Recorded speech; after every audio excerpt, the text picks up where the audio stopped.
እንዴት ብላችኋል ተመልካቾች? ይህ የኢትዮጵያ ቴሌቪዥን ነው። አሁን ከቀኑ 6 ሰዓት ሆኖ ዜና ኢትዮጵያ ከመላው ኢትዮጵያ እስከ 8 ሰዓት ድረስ የሚያቆዩትን የሀገር ውስጥና የውጭ ዘገባዎች አካቶ አሁን ተጀምሯል። ከኛ ጋር እንድትቆዩ በአክብሮት እንጋብዛችኋለን ተመልካቾቻችን። መታሰቢያ ደረጃና ማህሌት ታደለ ዜናውን እንመራለን። የ6 ሰዓት አበይት ጉዳዮችን እናስቀድም።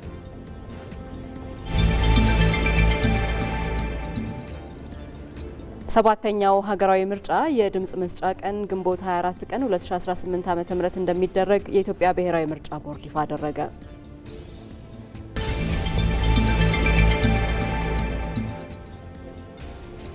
ጽንፈኝነትና የትጥቅ አማራጭ ግቡ ኢትዮጵያን ማፍረስ በመሆኑ የመንግስትን የሰላም ጥሪ ሁሉም ወገን ሊቀበለው እንደሚገባ ተገለጸ።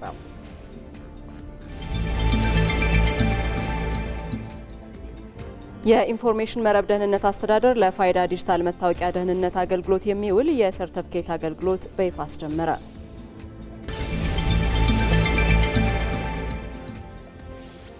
ከውጭ የቀድሞው የሶሪያ መሪ በሽር አልአሳድ ከስልጣን መወገዳቸውን ተከትሎ በአንድ ዓመት ውስጥ ከ700 ሺህ በላይ የተፈናቀሉ ሶሪያውያን ወደ ሀገራቸው ተመለሱ።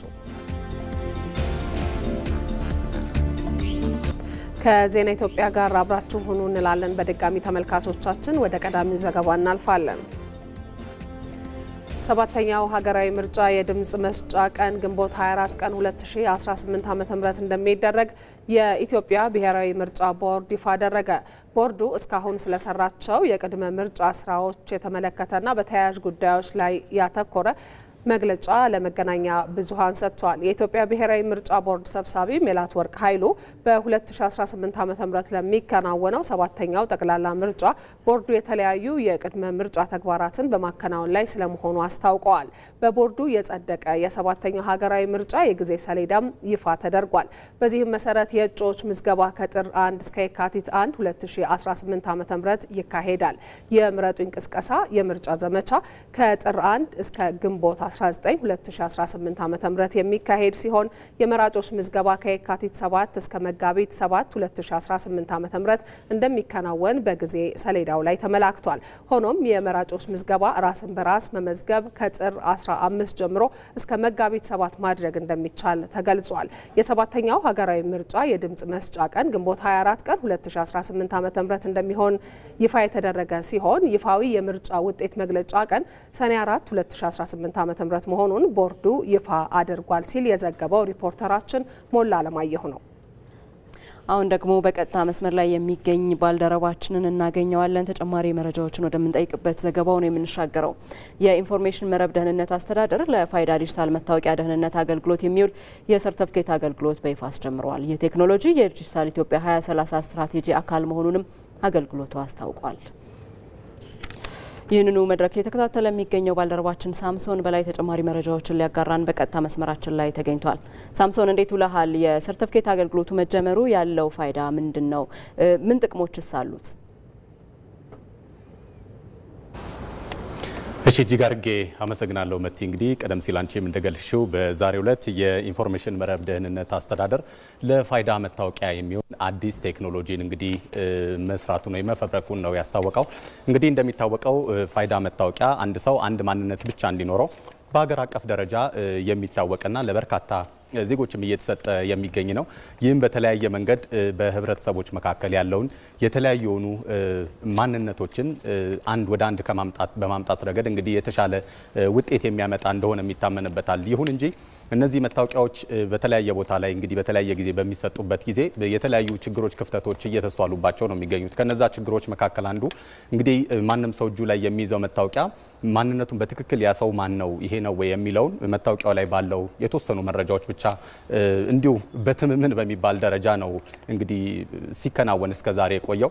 ይሁንና የፋይዳ መታወቂያ አገልግሎት እንግዲህ ከዚህ ባሻገር በዛሬው ዕለት ኢንሳ እንግዲህ ይፋ ያደረገው ምንድነው በላዩ ላይ ኪዋር ኮድ አለ ስካን የሚደረግ ቴክኖሎጂን በመጠቀም ማለት ነው። ስለዚህ በዛ መንገድ ያ ስካን ሲደረግ ያን መታወቂያ የሰጠው አካል ማን ነው፣ የዛ ሰው ማንነት ምንድነው፣ ሌሎች ተጨማሪ ሙሉ ዝርዝር መረጃዎችን ጭምር የሚያሳይ ነው። እንግዲህ ይህ መሆኑም በመጀመሪያ ደረጃ ችግሩ መታወቂያው ህጋዊ መሆኑን የሚረጋገጥበት መንገድ ነው። በሁለተኛ ደረጃ ደግሞ በተለያየ ጊዜ የሚስተዋሉ የማንነት ስርቆት የሚባሉ አሉ። ሰው ያልሆነው ነኝ ብሎ መታወቂያ በማሳየት ብቻ የተለያዩ ወንጀሎች የሚፈጽምባቸውን አጋጣሚና ሁኔታዎችም የሚያስቀር እንደሆነም ተገልጿል። ከዚህ ባሻገር ደግሞ የኢ-መንግስት አገልግሎት የኢ-ኮሜርስ የሚባሉ ከቴክኖሎጂ ጋር የተያያዙ አሁን አራተኛው ዓለም ደረሰባቸው የሚባሉ በጣም በከፍተኛ ደረጃ በቴክኖሎጂ የታገዙ አገልግሎቶች የሚሰጡ ሀገራት አገልግሎት መስጠት በሚያስችል ሁኔታ እንግዲህ እንዲደራጅ አድርጎታል ማለት ነው የቴክኖሎጂ። ከዛ ባሻገር የትኛውን ቦታ ከሀገር ውጪም እነዚህ ባለዚህ መታወቂያዎች ባለፋይዳዎች እንቅስቃሴ በሚያደርጉበት ጊዜ ልክ እንደ ፓስፖርት ያቺን ነገር ብቻ ስካን በማድረግ ጭምር ያ መታወቂያ ህጋዊ እንደሆነና የየት ሀገር ሰው ጭምር እንደሆነም ሌሎች ተያያዥ መረጃዎችም እንግዲህ የሚሞሉ አሉ። ከነሱ ጋር በተያያዘም ያለው ነገር ምን ይመስላል የሚለውን በተጨባጭ ለማረጋገጥ የሚያስችል ቴክኖሎጂ እንደሆነ ነው እንግዲህ የተገለጸው። ይህንን ስካን በማድረግም እንግዲህ የተለያዩ የሚመለከታቸው የመንግስት አካላት ስራቸውን ከማቅለል ባሻገር ደግሞ ዜጎች ትክክለኛ ቀልጣፋ እንደዚሁም ደግሞ ጥሩ የሚባል አገልግሎት ከመንግስትም እንዲያገኙ ሰፊ እድል የሚከፍት እንደሆነ ተገልጿል። ሳምሶን ስለ መረጃዎቹ እናመሰግናለን። መልካም ጊዜ።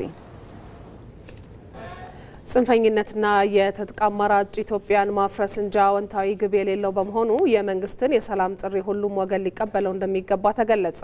በመንግስትና የፋኖ ኃይሎች መካከል የተፈረመው የዘላቂ ሰላም ስምምነት ሲጠብቁት የነበረና ብሩህ ተስፋን ያጫረባቸው መሆኑን የከሚሴ ከተማ ነዋሪዎች፣ የሀገር ሽማግሌዎች ጭምር ተናግረዋል። ራሄል ፍሬው ከነዋሪዎቹ ጋር ያደረገችውን ቆይታ እንከታተል። በጣም ያስደስትና ስንጠብቀው የነበረ ነው። አልሐምዱሊላህ ስምምነቱ ተገኝቷል። ሁሉም ጽንፍ የያዘ ኃይል እጁን እየሰጠ ነው። ወደ ሀገሩ በሰላም ወደ ቤተሰቡ እየገባ ነው ያለው። እኛ አልሐምዱሊላህ ጅምሩ በጣም ቆንጆ ነው። መንግስታችን ወደ ሰፊ ሆኖ ሁሉንም የከፋውን የተማረውንም እያሰባሰበ ሀገራችን እያለማ ነው ያለው። በጣም ጥሩ ሁኔታ ላይ ነው የምንገኘው። እነዚህም የኛን መሆናቸውን ኢትዮጵያ መሆናችንን አውቀን ራሳችንን አይተን ለእንዲህ አይነቱ ሰላም ግንባር ቀደም መሆን እንደሚገባን እኔ አመላካች ነገር ስላየንበት ደስታችን እጥፍ ነው። ይሄ ይሆናል ብለን አሁን ብሩህነት ይታየናል ማለት ነው። ሰላሙ የበለጠ ሰፍቶ ስራችን፣ ልማታችን የታሰበው በሀገርም በአካባቢም የታሰበው ልማቶች ውጤታማና እውን ይሆናሉ የሚል ተስፋ ጭሮብኛል። ትልልቆች አመራሮች እየገቡና በጋራ ስምምነት እያደረጉ ስለሆነ እኛ የምንፈልገው ነገር እየተሳካ ነው ብለን እናስባለን። ጧት ማታ የሚያጨናንቀን እሱ ሰላም ጉዳይ ነው። ከሆነ በኋላ ዋጋ የለውም። እኛም ኢትዮጵያ ሳንፈርስ አገራችን ሳትበታተን አንድ ሆነን ሸኔ ፋኑ ወደ ቤተሰቡ ወደ አገሩ ወደ ልማቱ ወደ ሰላሙ መመለስ አለበት ነው የሚለው። የህዝብ ጥያቄ ከምንም በላይ የሰላም ጉዳይ ነበር። ከምንም በላይ ደግሞ ሰላም ትልቅ አስተዋጽኦ አለው ለሀገር። ሰላም ከሌለ ምንም ነገር መስራት ስለማይቻል ማለት ነው። ሰላም ካለ ግን ሁሉም የተሻለ ነገር ላይ መድረስ እንደሚቻል አይተናል። ብዙ ስራዎችን ማለት ነው። በይበልጥ ሞር ኮሪደር ልማቶች፣ የመንገድ ስራዎች በጣም የተሻሉ ነገሮች እያየን ነው። ከሰላም ውጪ ሌላ አማራጭ ከመዋየት ውጪ በሌላ መንገድ የሚመጣ ውጤትም የለም።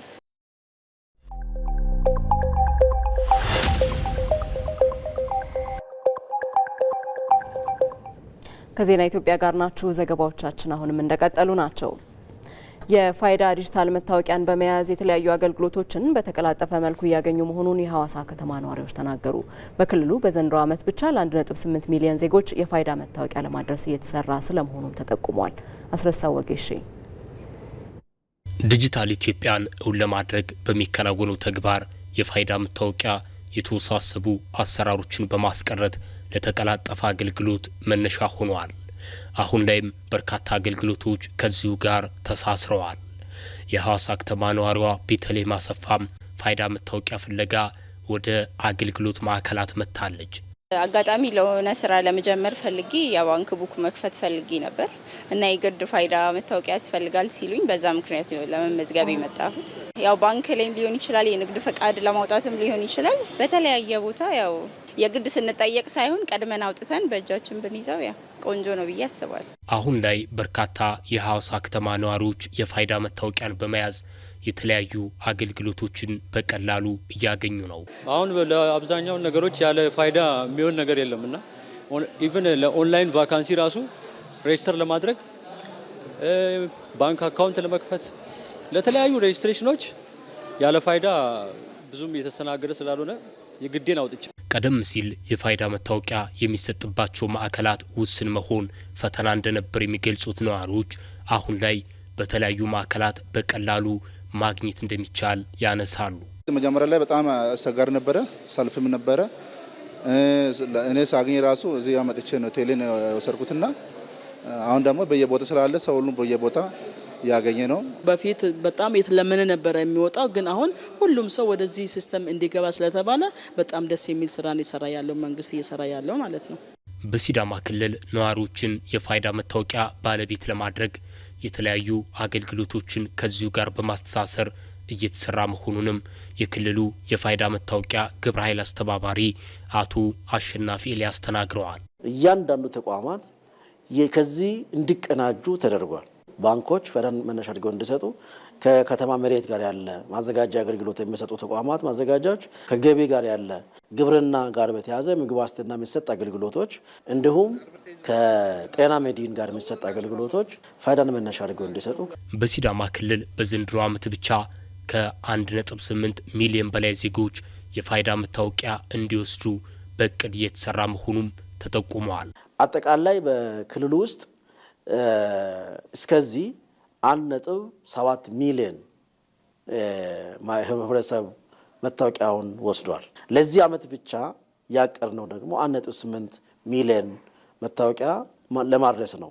በሲዳማ ክልል የተለያዩ አካባቢዎች የፋይዳ ዲጂታል መታወቂያ በተለያዩ ማዕከላት እየተሰጠ ይገኛል።